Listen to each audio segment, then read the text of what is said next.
Pasca kebakaran yang terjadi di Desa Arul Petik, Kecamatan Rusip, Antara, Kabupaten Aceh Tengah yang menghanguskan 2 unit rumah warga. Kini pemerintah daerah Kabupaten Aceh Tengah memberikan bantuan masa panik terhadap para korban yang terkena bencana. Pasca kebakaran yang terjadi di Desa Arul Petik, Kecamatan Rusip Antara yang menghanguskan 2 unit rumah warga berkonstruksi kayu, kini pemerintah daerah bersama Dinas Sosial dan Badan Penanggulangan Bencana Daerah Kabupaten Aceh Tengah memberikan bantuan masa panik terhadap 12 korban yang terkena bencana kebakaran.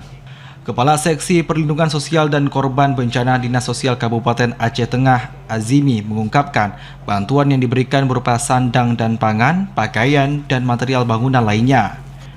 Azimi berharap dengan bantuan yang diberikan dapat meringankan beban para korban yang terkena musibah. Untuk memberikan bantuan masa panik terhadap korban bencana, ya saudara-saudara kita. Nah, inilah namanya sehingga itu dapat meringankan beban-beban dari semua saudara-saudara kita yang kena bencana kebakaran.